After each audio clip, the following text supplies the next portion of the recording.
She arrived with bare, bleeding feet on the polished marble floor of America's largest food corporation. A desperate young woman facing 25 perfectly dressed competitors for a single job. What no one knew, her mother had died from the company's contaminated products in a scandal they'd buried for years. When the powerful CEO spotted her on the security camera, something in his body froze. He recognized her face, though he couldn't explain why. He immediately ordered she be interviewed personally, setting in motion a confrontation 18 years in the making. One that would expose dark corporate secrets, reveal shocking family connections, and ultimately force a choice between justice and survival. How far would you go for truth? And what price would you pay for redemption? Follow this heart-wrenching journey of a barefoot girl who brought a corporate giant to its knees armed with nothing but her mother's final letter and unbreakable courage. Follow our channel now, like this video, and comment where you're watching from to discover the shocking twists that await in this true story of justice and redemption. It was a cold Wednesday in Columbus, Ohio. The floor of the reception area at Maxfield Industries, a multinational food corporation, gleamed like a mirror, and it was on this impeccably clean floor that Sarah Bennett's wounded feet left the first traces of blood. She entered slowly, shoeless, her gaze downcast, trying to ignore the whispers and judgmental stares. Her dress was simple, wrinkled beneath the worn-out coat she wore. In her left hand, she clutched a faded blue folder, and inside it, a yellowed handwritten letter with her mother's name on the return address. The security guard approached to stop her, but the receptionist, embarrassed and visibly irritated by the presence of this homeless woman, confirmed that she was on the list of candidates for the administrative assistant position. Around her, 25 other applicants, all well-dressed with expensive laptops and gleaming shoes, looked at her as if she were in the wrong place. But from the floor above, CEO Arthur Langford observed everything through a hidden camera. When he saw the face of that barefoot young woman, something in his body froze. He didn't yet know why, but his eyes couldn't look away from her. "Sir, the interviews start in 15 minutes, his secretary announced, placing a stack of resumes on his mahogany desk. Arthur nodded absently, his attention fixed on the monitor. There was something hauntingly familiar about the young woman's face, something that tugged at the edges of his memory like a splinter trying to work its way out. "Who is she?" he asked, pointing to the screen. His secretary glanced at the monitor. "Sarah Bennett, sir. She's applying for the administrative assistant position." Bennett. The name echoed in his mind, stirring something dark and forgotten. Down in the reception area, Sarah could feel the weight of everyone's stares. A woman in a tailored suit whispered to her companion, not bothering to lower her voice enough. "Is this some kind of publicity stunt? Or charity case?" Sarah's toes curled against the cold marble floor. The pain from her bleeding feet was nothing compared to the humiliation burning in her chest. But she had come too far to turn back now. "Miss Bennett?" A sleek young man in a blue blazer approached with a clipboard. "You're bleeding on our floor." Sarah looked down at the small crimson smudges trailing behind her. "I'm sorry," she whispered, her voice barely audible. The man's face twitched with annoyance. "We can't have you contaminating the premises. Perhaps another day would be better?" A murmur of agreement rippled through the other candidates, who watched the exchange with a mixture of disgust and morbid fascination. Sarah clutched the blue folder tighter. Inside was everything: the truth, the pain, the evidence that had brought her here. 6 years of planning, of saving every penny, of tracing connections and building courage, all for this moment. "I have an appointment," she said, her voice stronger now. "I'm qualified for this position." The young man looked at her dubiously. "Without shoes?" "My circumstances don't define my abilities," Sarah replied, meeting his gaze directly for the first time. Something in her eyes, a quiet determination, a fire banked but burning, made the man hesitate. He glanced at his clipboard again, then at the small trail of blood on the pristine floor. "Wait here," he said finally, and walked away, talking rapidly into his earpiece.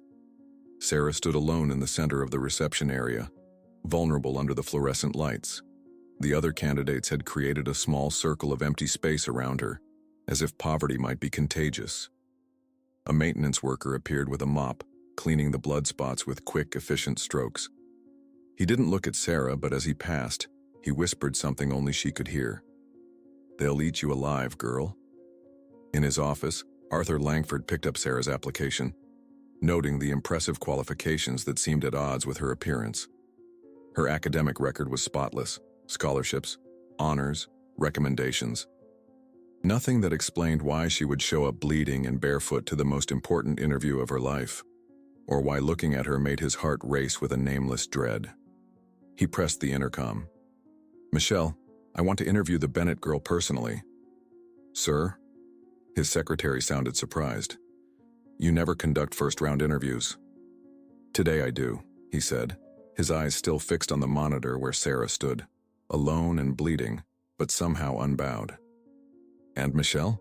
Don't tell anyone." Back in reception, the clipboard man returned, his face now a mask of professional courtesy. "Miss Bennett, this way, please." A ripple of surprise and outrage moved through the waiting candidates. One woman stood up. "I've been waiting for 45 minutes. She just got here." "Company procedures," the man replied smoothly. "Please follow me, Miss Bennett." As Sarah limped after him, leaving small, fading imprints of red on the marble floor, she felt the weight of 25 pairs of hostile eyes on her back. But it was nothing compared to the weight of the letter in her folder, a letter that would soon change everything at Maxfield Industries.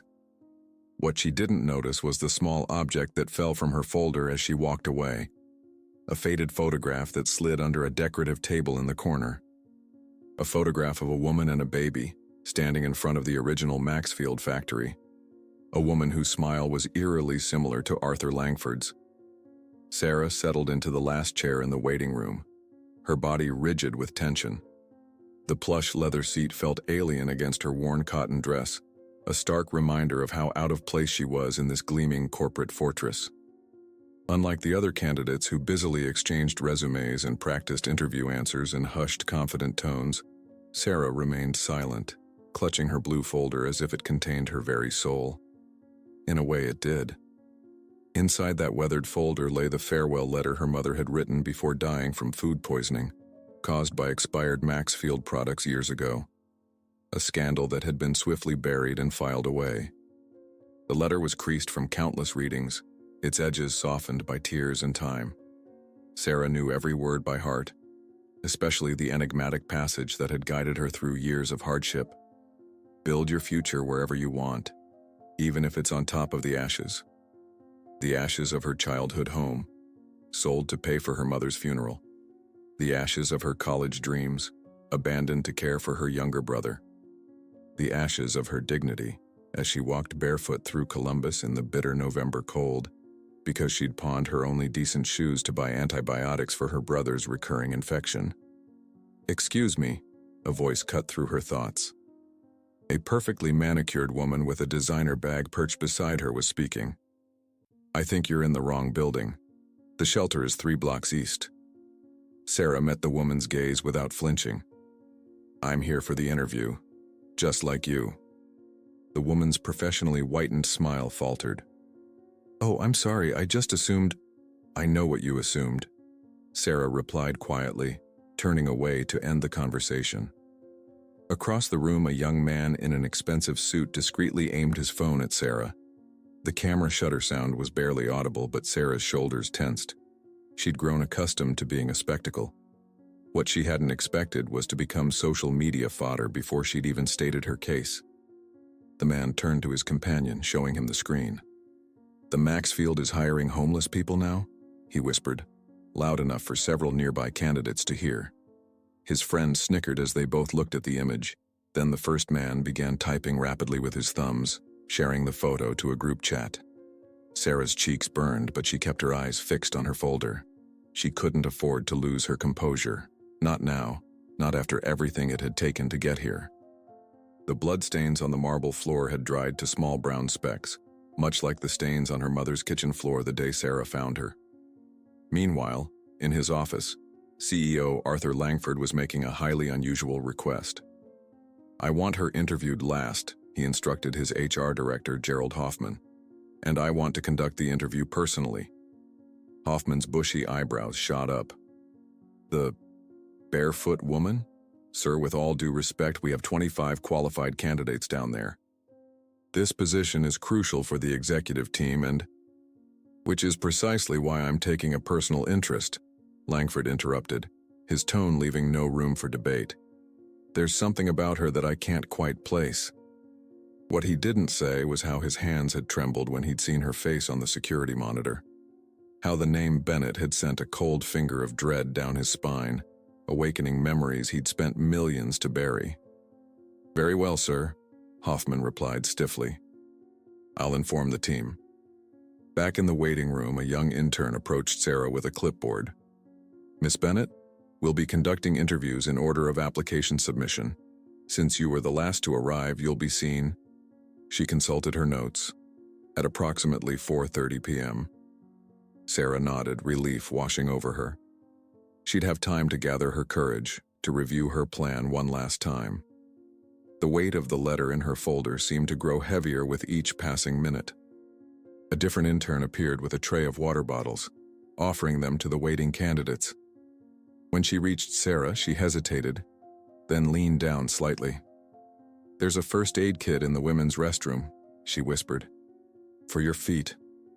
Sarah blinked, surprised by the small kindness. Thank you, she murmured.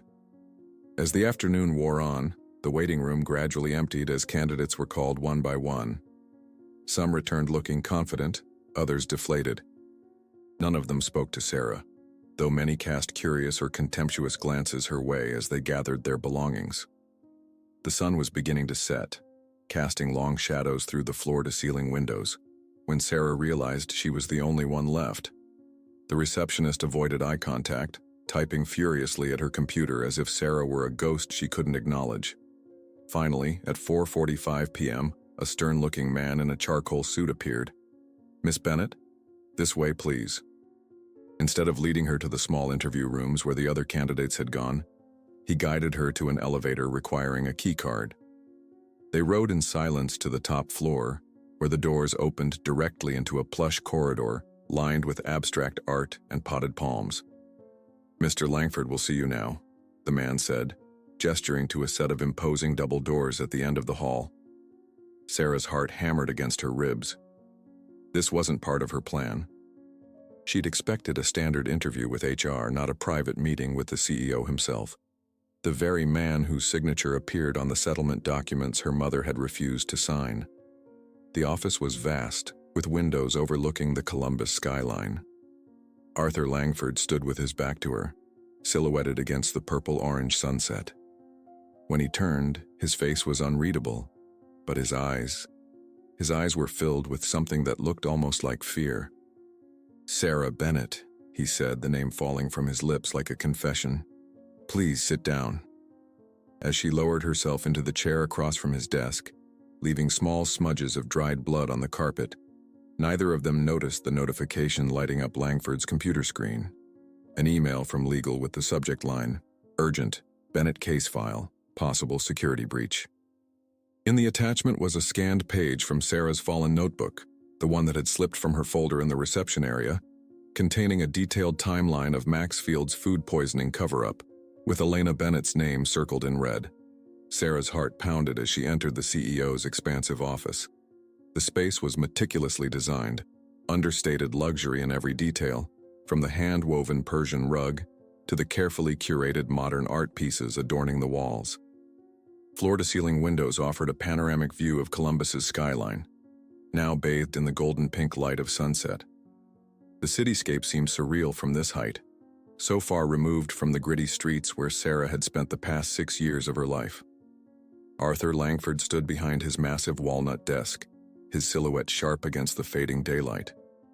At first glance, he appeared every inch the powerful executive, perfectly tailored charcoal suit, silver hair expertly trimmed, shoulders squared with the confidence that came from wielding immense power. But as Sarah drew closer, she noticed something unexpected in his expression. A flicker of recognition, confusion, perhaps even fear. He gestured toward a plush leather chair. "Please sit." Sarah lowered herself gingerly, acutely aware of her bloodied feet leaving faint marks on the cream-colored carpet. The blue folder remained clutched in her hands, her knuckles white with tension. Langford sat across from her, his steel-gray eyes studying her face with unsettling intensity. For a long moment, neither spoke. The silence stretched between them like an invisible thread, taut with unspoken questions. Finally, with a polite smile that didn't reach his eyes, he asked, "Your name?" It was an odd question. Surely her application had her name on it. Sarah hesitated before answering. "Sarah Bennett." Langford repeated it softly, almost to himself. "Bennett." The syllables seemed to roll around his mouth like something bitter he couldn't quite swallow. A subtle tremor passed through his right hand before he clasped both hands together on the desk. The name had struck him like a physical blow. Bennett. It transported him back 18 years to hushed boardroom conversations, to hastily signed documents, to the decision that had saved the company but cost him something he'd never been able to name. Until now, perhaps. "Ms. Bennett," he continued, his voice professionally smooth once more. "Your application is impressive. Ohio State University, top of your class in business administration. Yet there's a gap in your employment history. 3 years. Can you explain that?" Sarah's throat tightened. 3 years spent caring for her brother Jamie, whose neurological symptoms, tremors, migraines, cognitive delays, had appeared mysteriously after he'd eaten Maxfield's baby food as an infant.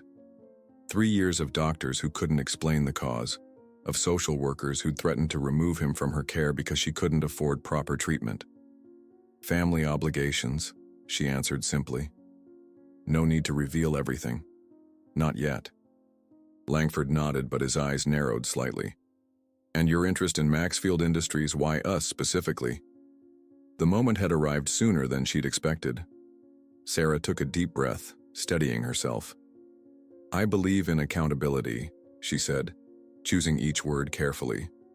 "And second chances."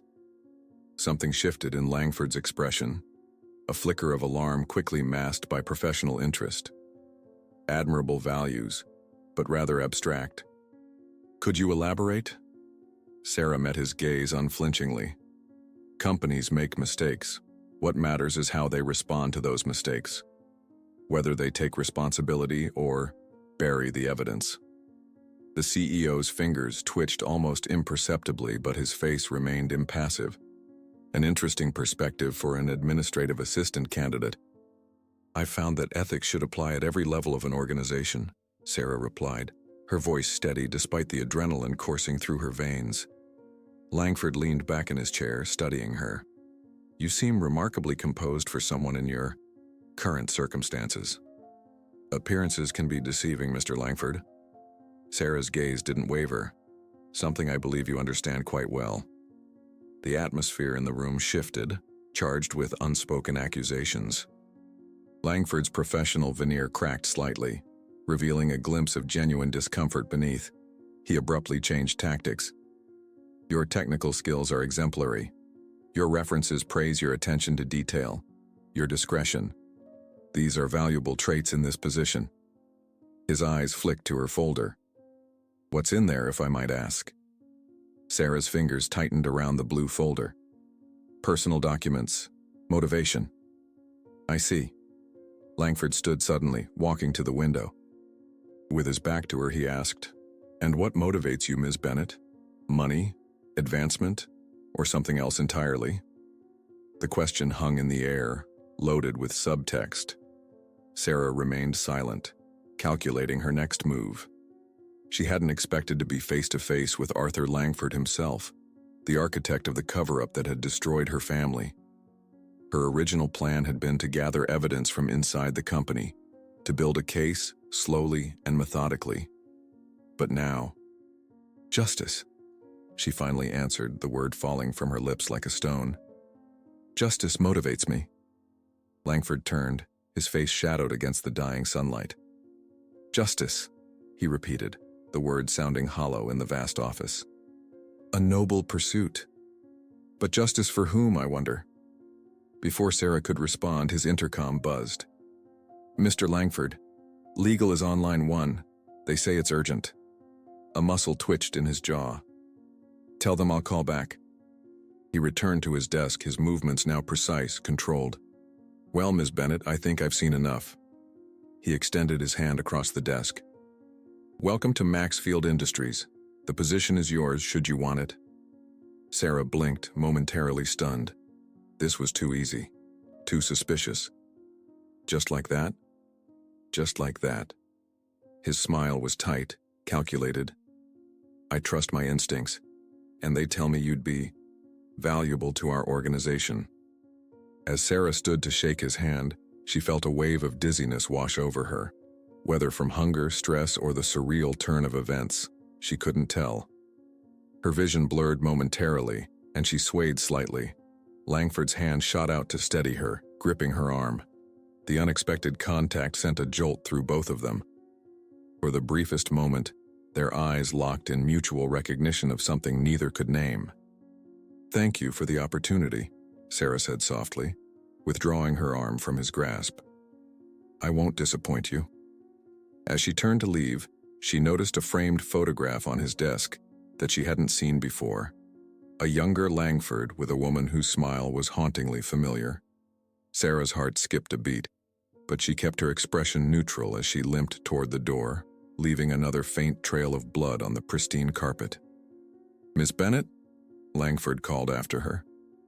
When she turned, his face was once again the mask of a powerful CEO. You might want to get those feet looked at. The company medical office is on the 2nd floor. She nodded, unsure if it was a gesture of concern or a subtle reminder of the power imbalance between them.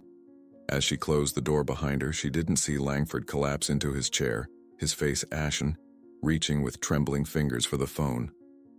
Nor did she see the security camera that tracked her all the way to the elevator, where an inconspicuous woman in a maintenance uniform observed her every move.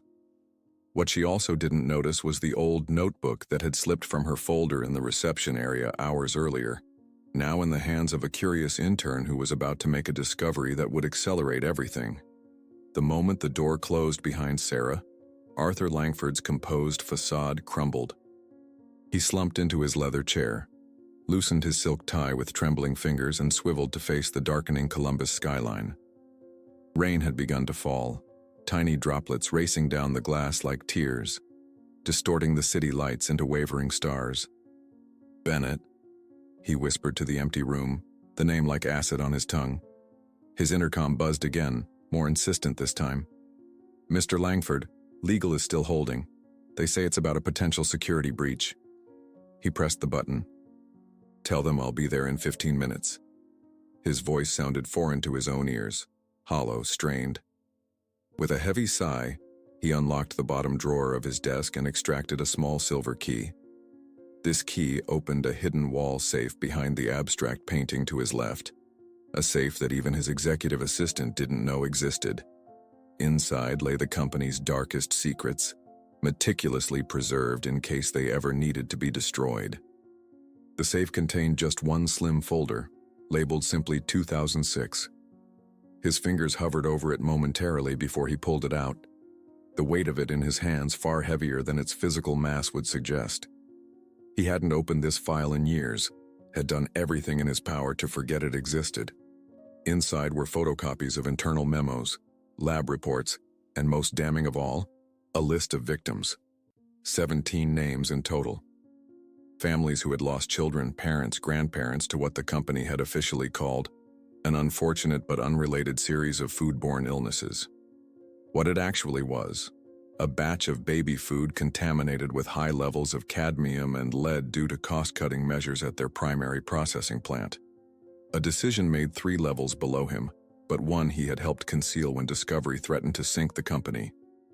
His eyes scanned the yellowed pages until they stopped on a name that made his blood freeze: Elena Bennett, a 34-year-old single mother from the east side of Columbus, died after consuming contaminated Maxfield soup products, survived by a daughter, Sarah, 12, and son, James, 2. Jesus Christ, Langford muttered. the pieces falling into place with sickening clarity. The barefoot girl with fire in her eyes and blood on her feet. She was that orphaned daughter. But how much did she know? What evidence did she have? And why come here now, after all these years? He closed the file with shaking hands and returned it to the safe, his mind racing through potential scenarios, none of them good. If Sarah Bennett had proof of the company's negligence and subsequent cover-up, Maxfield Industries would be finished. The stock would crash overnight. Class action lawsuits would drain their resources. Criminal charges would likely follow. And he would lose everything, not just his wealth and position, but what remained of his reputation, his freedom, perhaps even his family. Family. The word stabbed at him like a physical pain. Langford glanced at the framed photograph on his desk, himself and his ex-wife Rebecca, taken 15 years ago at their lake house. What the photo didn't show was their son, Matthew, who would have been standing between them if he hadn't been having one of his episodes that day. Matthew, now 23, lived in a specialized care facility in Connecticut, his brilliant mind trapped in a body racked by tremors and seizures. The doctors had never been able to determine the cause of his condition, a rare neurological disorder, they said, possibly genetic, possibly environmental. But Langford had his suspicions. Suspicions that had grown stronger each year as he reviewed the research on heavy metal poisoning. Suspicions that had kept him awake countless nights, wondering if his son's condition was the universe's way of punishing him for his silence. Rebecca had left him when Matthew was 8, unable to bear the weight of their son's illness and Langford's increasing emotional absence. She'd never known about his role in the cover-up. No one did, except for 3 board members and the legal team that had orchestrated the settlements. He closed his eyes, remembering the day he'd chosen to save the company instead of pursuing the truth. The day he'd convinced himself that a few $1 million in hush money was a fair price for 17 lives. The day something essential had died inside him. The intercom buzzed again, pulling him from his thoughts. "Sir, legal says it's critical. They've found something." "I'm on my way," he snapped, straightening his tie and gathering what remained of his composure. Across the building, in a cramped break room on the 3rd floor, Megan Chen, a 22-year-old marketing intern, was examining the notebook she'd found in the reception area. It had fallen open to a page covered with neat, precise handwriting, dates, names, and numbers organized in columns. "What's so interesting?" asked Jason, another intern, peering over her shoulder. Megan frowned, tracing a finger down a column of dates. "I'm not sure. Looks like some kind of timeline. These names here, they're all connected to something that happened in 2006. 2006? That's ancient history," Jason laughed, reaching for his coffee. "Probably some college project. You should turn it in to Lost and Found." "Yeah, probably," Megan agreed, but something about the notebook made her hesitate.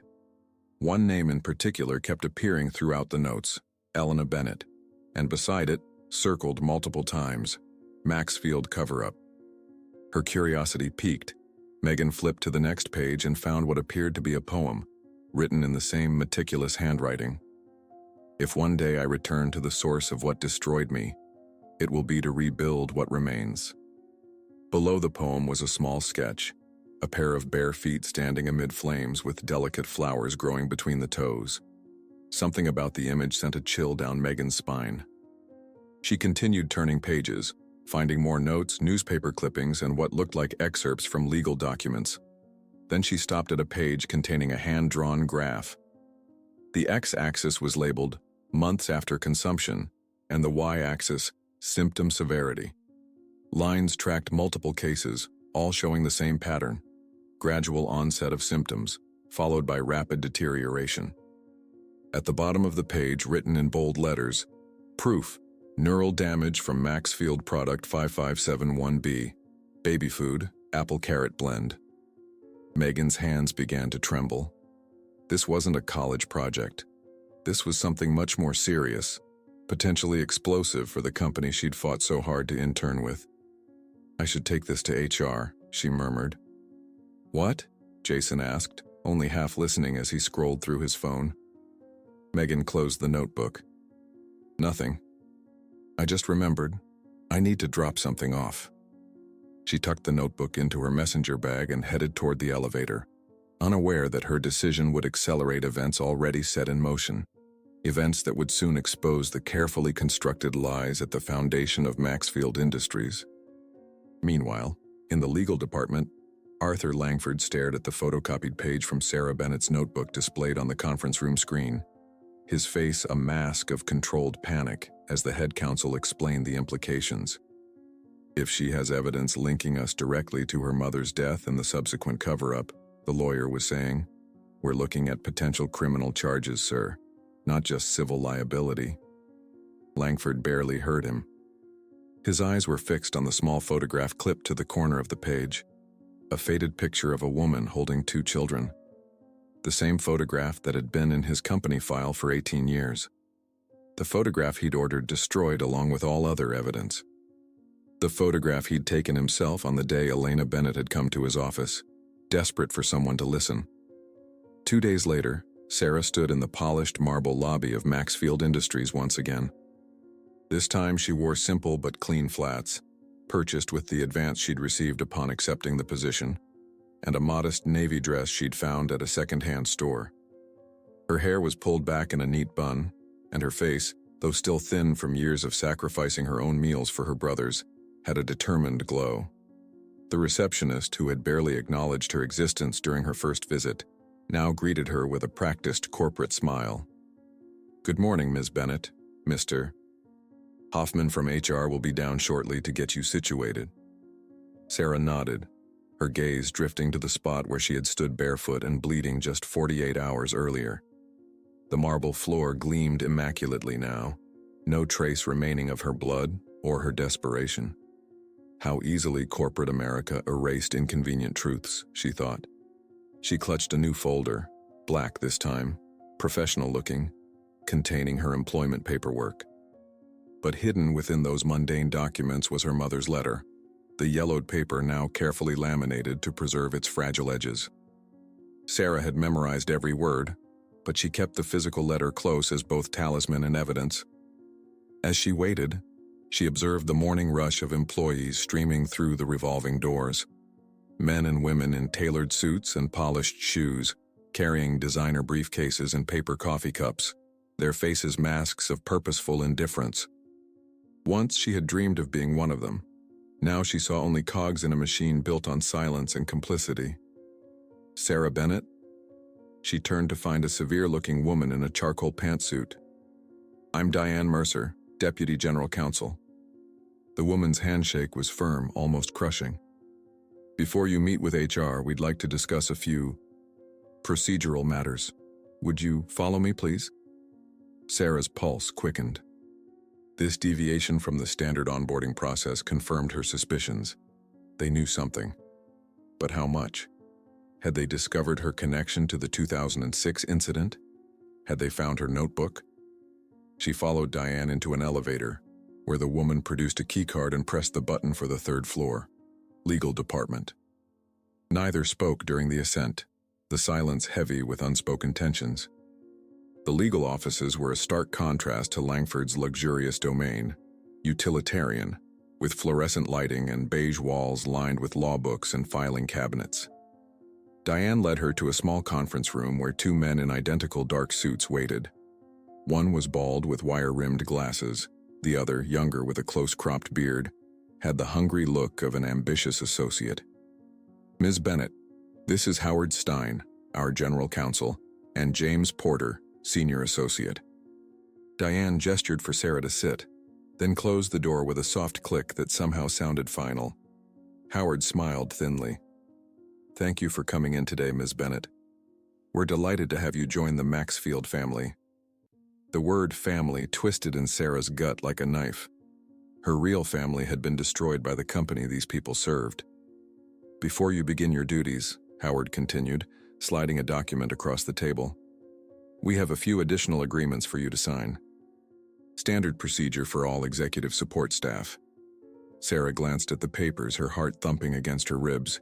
The top page bore the heading, Supplemental Confidentiality and Non-Disclosure Agreement.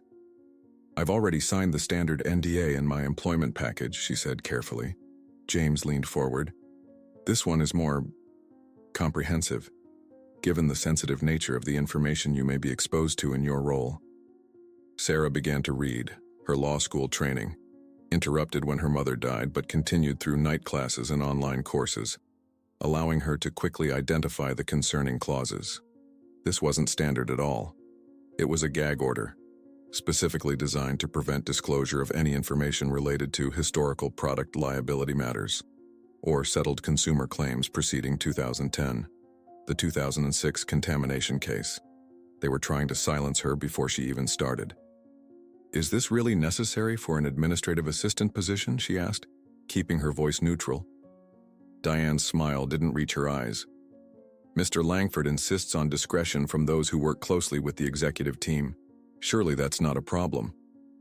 The subtext was clear. Sign, or the job offer disappears. Sarah's mind raced. If she refused, she'd lose her access to the company's internal files, her best chance at finding definitive proof of their negligence.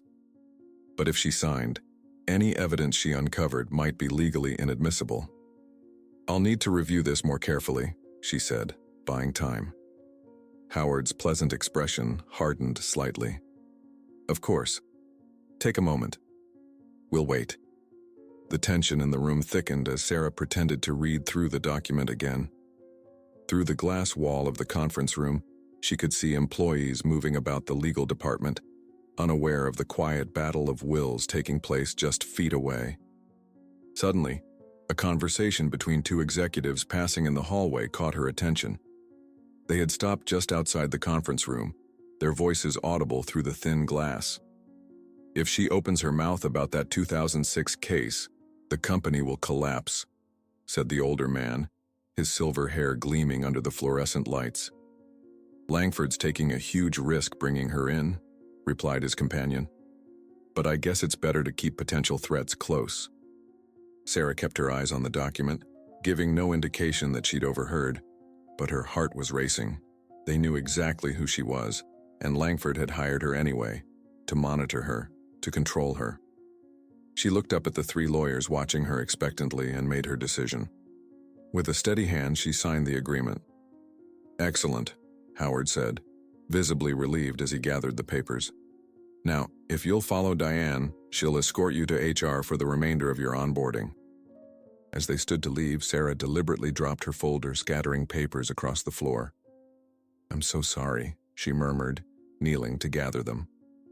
In the momentary confusion, she slipped the confidentiality agreement into her pocket, replacing it with a nearly identical sheet from her own paperwork.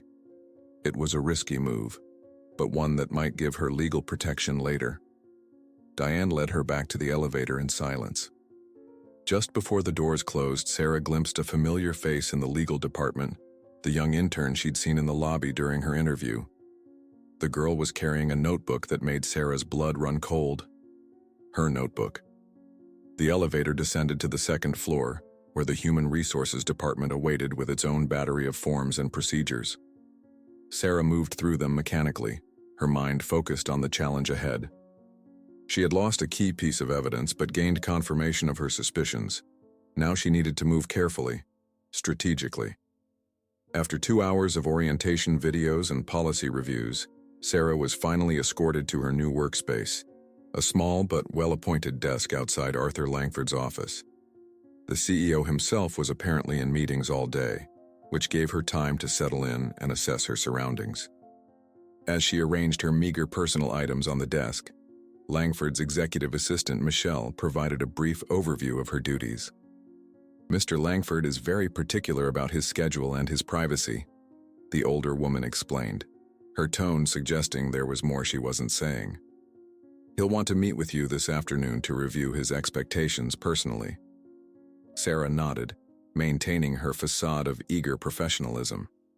I look forward to it. Once Michelle left, Sarah took a deep breath, gazing around at the rarefied domain she had fought so hard to infiltrate. Somewhere in this building were the answers she sought, the proof that would bring justice for her mother and the 16 other victims whose deaths had been swept under the corporate rug. She glanced at the closed door of Langford's office, imagining him on the other side, perhaps at this very moment reviewing the file on Elena Bennett, wondering how much her daughter knew. "More than you think," she whispered to the empty air, "and soon everyone will know." By her third day at Maxfield Industries, Sarah had established a quiet, efficient presence that made her nearly invisible to the executives who strode past her desk. She arrived early, left late, and performed her administrative duties with precision. The perfect assistant, unremarkable, reliable, and seemingly without ambition beyond competent service. But beneath this carefully constructed facade, Sarah's mind never stopped working. Every email she processed, every meeting she scheduled, every document she filed was a potential thread in the web of evidence she was meticulously weaving. She had already identified several executives who had been with the company during the 2006 contamination scandal, mapping their connections and communications patterns with subtle diligence. The morning light filtered through the blinds of the executive floor as Sarah organized Langford's schedule for the day. The office hummed with the quiet energy of power, hushed conversations, the gentle tap of keyboards, the occasional ring of a phone quickly answered. It was the sound of business as usual, of profits being made, of history being conveniently forgotten. "Ms. Bennett?" Sarah looked up to find Howard Stein, the general counsel, standing at her desk. His expression was pleasant, but his eyes were cold as winter. "Mr. Langford would like you to join a meeting in conference room C, immediately." Something in his tone made Sarah's pulse quicken, but she kept her face neutral as she locked her computer and followed him down the hallway. Conference room C was at the end of the executive corridor, smaller than the main boardroom and, she had noticed, not listed on the digital floor plan. A room for conversations that needed to stay private. Howard opened the door and gestured for her to enter. Inside, Arthur Langford sat at the head of a small table, flanked by Diane Mercer and James Porter from legal. The blinds were drawn, casting the room in artificial twilight despite the sunny morning outside. "Ms. Bennett," Langford said, his voice carefully modulated. "Please have a seat." Sarah sat, acutely aware of the 4 pairs of eyes studying her every movement. On the table before them lay several folders, one of which she recognized with a jolt, her missing notebook, its blue cover faded and worn. "We've asked you here," Langford continued, "to discuss a matter of some sensitivity." Diane slid a document across the table. It was a formal job offer, far more elaborate than the one Sarah had already accepted. "We'd like to revise your employment terms." Sarah glanced at the paper, her eyes widening slightly as she saw the salary figure. 3 times what she had agreed to initially, with additional benefits including comprehensive health insurance. The kind of insurance that would cover her brother's treatments. "This is very generous," she said carefully. "May I ask why?" James leaned forward, his ambitious young face set in professional lines. "We believe your skills are better suited to a more specialized role. As a compliance and ethics coordinator reporting directly to legal. With a focus on historical case resolution," Diane added, her meaning unmistakable. They knew. Of course they knew. The notebook on the table confirmed it. They had pieced together her connection to Elena Bennett, understood her motives for seeking employment with Maxfield. This wasn't a promotion, it was a containment strategy. "I see," Sarah said, buying time as her mind raced through scenarios. "And what would this role entail exactly?" Howard opened one of the folders, extracting a multi-page document. "This is a comprehensive confidentiality agreement, more extensive than our standard NDA. It includes specific provisions regarding historical liability cases." Sarah's eyes scanned the document, her legal training allowing her to quickly identify the key clauses. Perpetual silence regarding any Maxfield product issues prior to 2010. Waiver of rights to participate in any litigation against the company. Binding arbitration for any disputes. Additionally, Howard continued, there would be a one-time signing bonus of $250,000 payable immediately. The figure hung in the air like smoke, $250,000. Enough to move Jamie to a better care facility, to pay for the experimental treatments his doctors had recommended, to secure his future if anything happened to her. Blood money. Sarah looked up, meeting Langford's eyes directly for the first time since entering the room. His face was a mask of corporate composure, but something flickered in his gaze. A shadow of what might have been shame, quickly suppressed. "And if I decline?" she asked, her voice steady. Diane's smile was thin as a paper cut.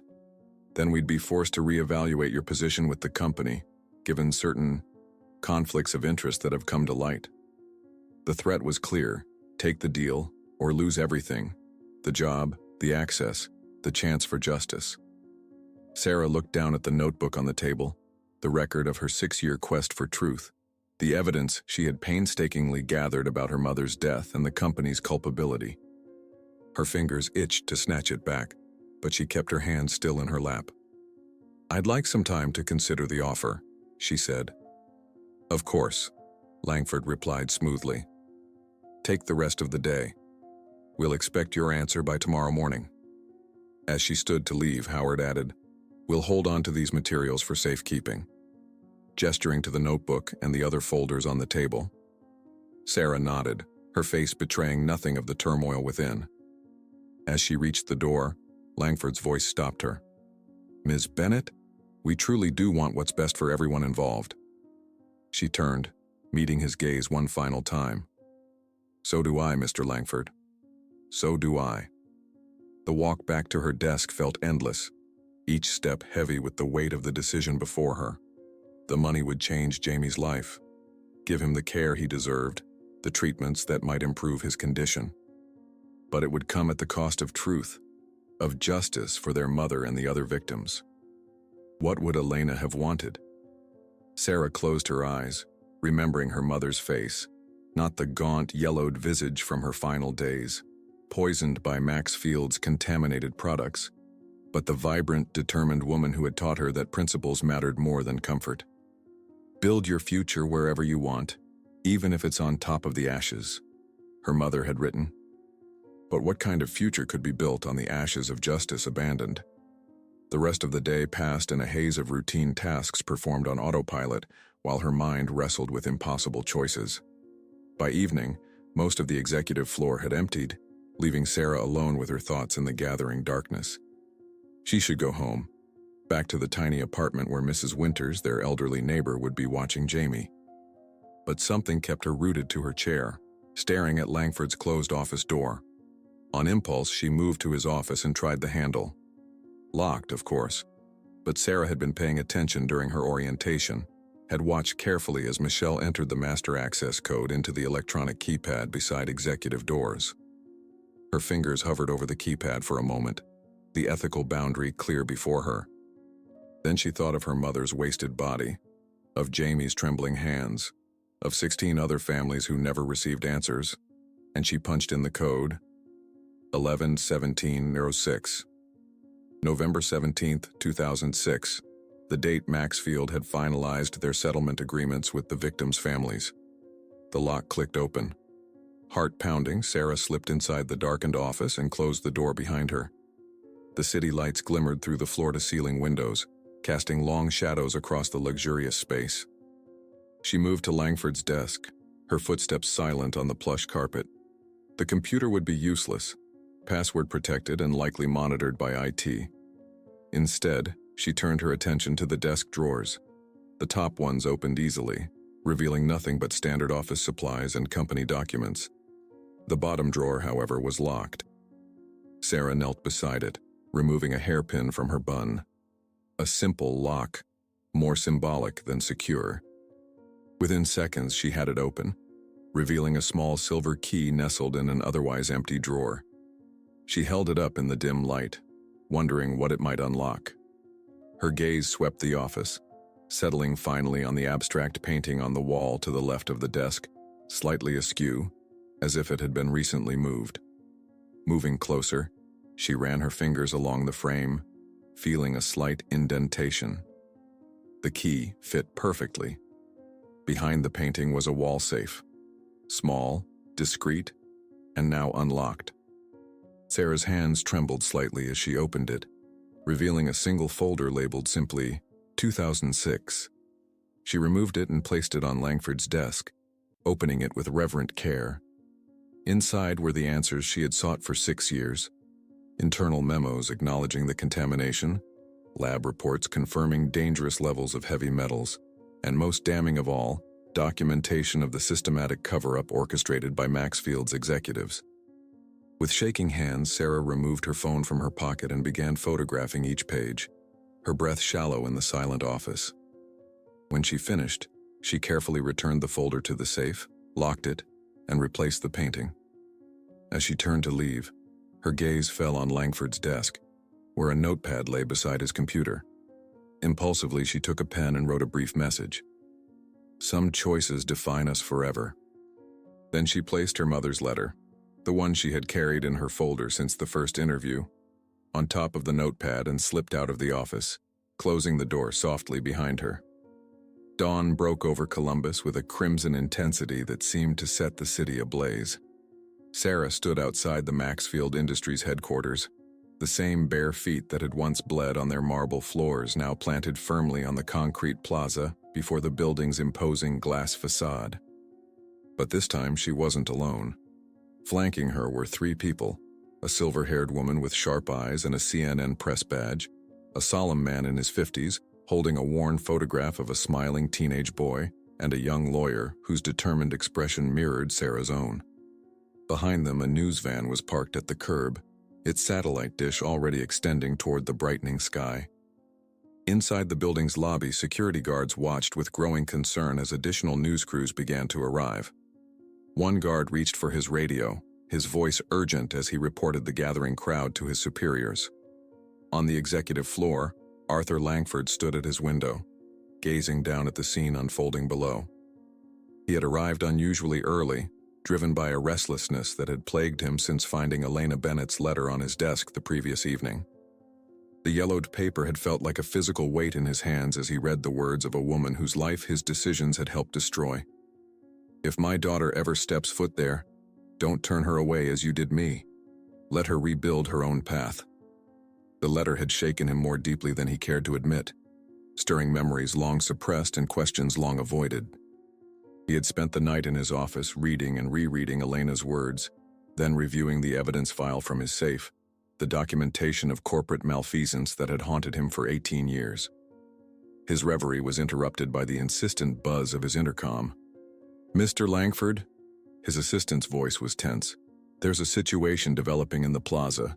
Ms. Bennett is outside with reporters. Security is asking for guidance." Langford's gaze sharpened on the small figure at the center of the growing media presence. Sarah stood perfectly still, her posture straight and unyielding, her face turned up toward the building as if she could see him watching. "Sir?" The intercom crackled again. "Legal is on the line. They're saying we need to issue an immediate cease and desist. They want to send security to remove her from the premises." Langford's fingers hovered over the intercom button, but he couldn't bring himself to respond. Instead, he reached for his cell phone and dialed a number he hadn't used in years.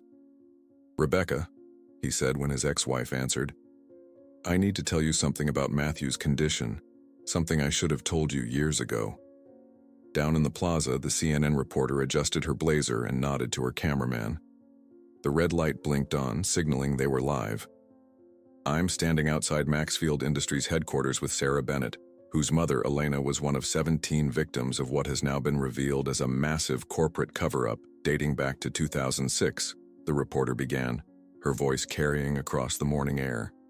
"Ms. Bennett, you worked undercover at Maxfield for the past 3 days. Can you tell us what you discovered?" Sarah took a deep breath, feeling the weight of the moment, the culmination of 6 years of grief, research, and determination. The morning sunlight caught in her hair as she unfolded her mother's letter, holding it carefully so the camera could capture the faded handwriting. "My mother wrote this letter before she died from consuming contaminated Maxfield products," Sarah began, her voice steady despite the emotion threatening to overwhelm her. "For years, the company has denied responsibility for the deaths of 17 people, including my mother. They've buried evidence, paid for silence, and allowed the families of victims to suffer without answers or justice." The camera panned to the man beside her who held up the photograph of his son. "This is Michael," he said, his voice cracking. He was 15 when he died after eating Maxfield's contaminated pasta. They told us it was an unrelated illness. They lied to us for 18 years. Inside the building, employees were beginning to gather in the lobby, watching the live broadcast on their phones.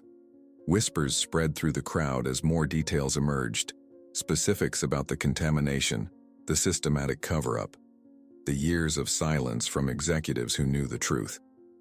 On the executive floor, Howard Stein burst into Langford's office without knocking, his face ashen. "Arthur, we need to shut this down immediately. She has documents, internal memos, lab reports. She's threatening to release everything to the media if we don't issue a public apology and establish a victim compensation fund." Langford turned from the window, his expression unreadable. "How did she get those documents?" Howard's jaw tightened. "We're reviewing security footage now, but that's not the point. We need to contain this before—" "Before what, Howard?" Langford interrupted, his voice suddenly weary. "Before the truth comes out? Before we're held accountable for what we did?" Howard stared at him in disbelief. "You can't be serious. This could destroy the company. The stock will plummet. There could be criminal charges." "Yes," Langford said simply. "There could be." He turned back to the window, watching as more news vans arrived and the crowd around Sarah continued to grow. Something had shifted inside him, a weight lifting even as new burdens settled onto his shoulders. "Get the board on the line," he said, "and tell security to let Ms. Bennett and her companions into the building. Bring them to the main boardroom." Howard sputtered in protest, but Langford cut him off with a raised hand. "It's time, Howard. It's been time for 18 years. Outside, the lawyer beside Sarah was speaking now, outlining the legal action they were prepared to take against Maxfield. "We have evidence proving the company knowingly concealed information about product contamination that led to 17 deaths and dozens of cases of neurological damage. Today we're calling on Maxfield Industries to acknowledge their responsibility and make amends to the families who have suffered for nearly 2 decades. Sarah's phone buzzed in her pocket, a text message from an unknown number. "Check your email. You'll want to see this before you continue." Puzzled, she glanced at her phone screen and saw an email notification from Arthur Langford himself. The subject line read simply, "The truth." She opened it with trembling fingers, scanning the contents quickly. Her eyes widened as she read Langford's message, a full confession of his role in the cover-up, his authorization for her to share the contents of the 2006 file publicly, and his personal pledge to establish a $100 million victim compensation fund from his own fortune. The email concluded with words that made her breath catch. "Some choices define us forever. Today, I choose differently." As she read, a stir went through the crowd. The massive glass doors of the Maxfield headquarters were opening. Arthur Langford himself walked out, alone and unguarded, his silver hair catching the morning light as he approached Sarah and the assembled media. The plaza fell silent, all cameras turning to capture this unexpected development. Langford stopped a few feet from Sarah, his face solemn but resolved. "Ms. Bennett," he said, his voice carrying clearly in the hushed space. "You're right, and it's time everyone knew it." He turned to face the cameras directly, squaring his shoulders as if preparing to bear a long-carried weight. "My name is Arthur Langford, CEO of Maxfield Industries, and I have a confession to make." Sarah watched, stunned, as the man who had embodied corporate power and unaccountability for so long stepped forward to acknowledge his role in the tragedy that had shaped her life. She clutched her mother's letter tightly, feeling a surge of emotion that was neither triumph nor vindication, but something more complex. A bittersweet recognition that justice, when it finally comes, rarely takes the form we expect. As Langford continued speaking, admitting to the cover-up and announcing his resignation effective immediately, Sarah noticed something unexpected in his expression. A flicker of the same relief she felt herself, as if the truth, however painful, was preferable to the prison of secrets they had both inhabited for too long. 18 months later, Sarah Bennett stood in the atrium of what had once been Maxfield Industries. The space had been transformed. Gone was the cold, sterile marble, replaced by warm wood tones and living walls of greenery that climbed toward the skylight. The company logo had changed too. Now called Bennett Health Innovations, its new emblem incorporated a subtle pair of bare footprints. Sunlight streamed through the glass ceiling, illuminating the busy lobby where employees and visitors moved with purpose. At the center stood a memorial, 17 pillars of varying heights, each bearing the name and story of a victim of the 2006 contamination. Elena Bennett's pillar stood tallest among them, her final letter etched in bronze at its base. Sarah adjusted the collar of her tailored blazer, still not entirely comfortable in the trappings of corporate leadership. As the newly appointed Director of Corporate Ethics and Accountability, she had spent the past year helping to rebuild the company from its foundations, not just its public image, but its very DNA. "Excuse me, Ms. Bennett?" A young woman approached, tablet in hand. "The tour group from Georgetown Law is here. They're eager to hear about the corporate governance reforms." Sarah nodded. "I'll be right there, Lily. Just give me a minute." As the assistant walked away, Sarah took a moment to absorb the magnitude of the transformation. After Langford's public confession, Maxfield's stock had indeed plummeted, just as the lawyers had predicted. The board had attempted to distance themselves, claiming ignorance of the cover-up, but internal documents released by Langford had implicated many of them. Class action lawsuits had followed, along with criminal indictments for the executives most directly involved. But rather than fight a protracted legal battle, Langford had done something unprecedented. He had surrendered the majority of his personal fortune, over $300 million, to establish a victim compensation fund. Then he'd used his remaining influence to persuade the board to accept a complete restructuring plan, one that placed the surviving family members of victims in key oversight positions. Sarah's thoughts were interrupted by a familiar figure entering through the revolving doors. Arthur Langford himself, looking markedly different from the imperious CEO she'd first encountered. His expensive suits had given way to more casual attire, and the weight of secrets no longer hunched his shoulders. At his side walked a young man in his mid-20s, moving with the careful deliberation of someone managing a neurological condition. Matthew Langford's tremors were less pronounced these days, thanks to an experimental treatment program funded by his father's foundation. The same foundation that now provided comprehensive care for Jamie Bennett and dozens of other children affected by heavy metal contamination from industrial food processing. "Sarah," Arthur called, his voice warmer than she would have thought possible during those tense days of confrontation. "I didn't know you'd be here today." "Last-minute change of plans," she replied, moving to greet them. "I'm speaking to a group of law students about corporate accountability." Matthew smiled, extending a slightly trembling hand. "The irony isn't lost on any of us, I'm sure." Sarah returned the smile, still amazed by how her relationship with the Langfords had evolved. After the initial shock and media frenzy had subsided, she had found herself working closely with Arthur to restructure the company and establish the foundation. Shared purpose had gradually given way to mutual respect, and eventually an unlikely friendship built on their common commitment to making amends. "How's Jamie doing with the new therapy?" Arthur asked as they walked together toward the conference rooms. "Better," Sarah replied, genuine gratitude warming her voice. "The cognitive improvements have been remarkable. He's talking about college now, something I never thought would be possible." Arthur nodded, his eyes reflecting both satisfaction and lingering regret. "I received the quarterly report from the research team yesterday. They've identified 3 more biomarkers linked to neural recovery. We're getting closer to understanding the full mechanism of the damage." They paused before the entrance to the main conference room, where the law students waited. Through the glass walls, Sarah could see them, young, eager faces, notebooks open, unaware that they were about to hear a corporate ethics case study from the very people who had lived it.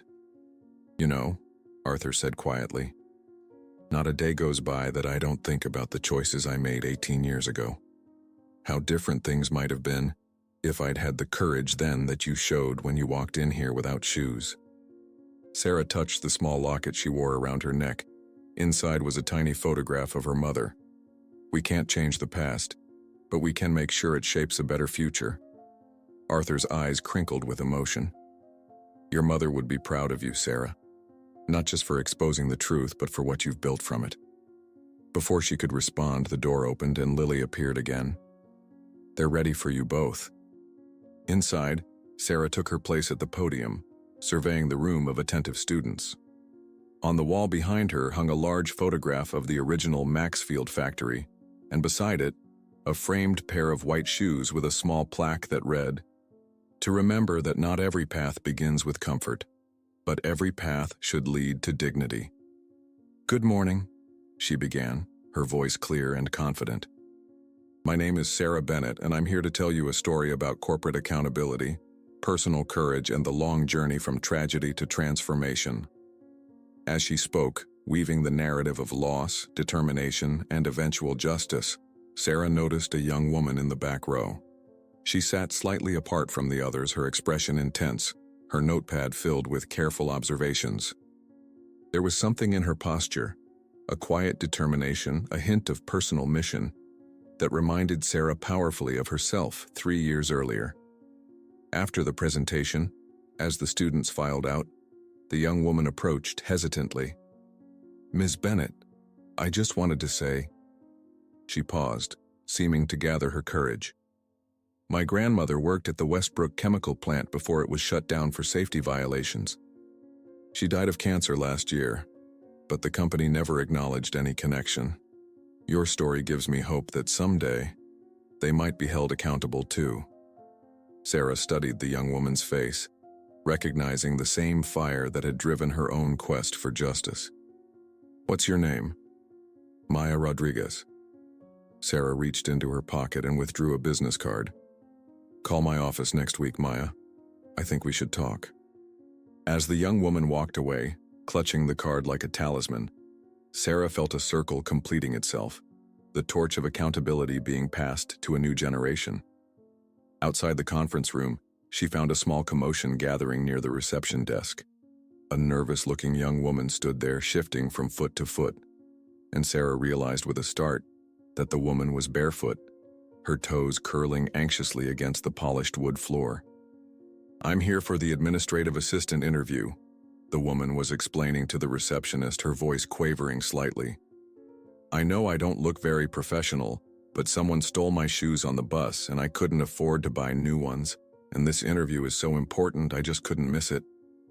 The receptionist looked uncertain, glancing towards Sarah for guidance. Sarah approached, memories of her own desperate entrance flooding back with vivid clarity. "You're here for the interview?" she asked gently. The young woman nodded, her face flushing with embarrassment. "I'm sorry about..." She gestured helplessly toward her bare feet. Sarah smiled, feeling the weight and wonder of how life sometimes moved in perfect circles. "You're barefoot?" she asked, her voice warm with understanding. "Yes," the woman replied, clearly mortified. Sarah's smile widened. "Perfect. That's exactly how I arrived here." Sarah Bennett's journey reminds us that sometimes our deepest wounds become our greatest source of strength. With nothing but bloodied feet and her mother's letter, she transformed personal tragedy into justice for 17 families.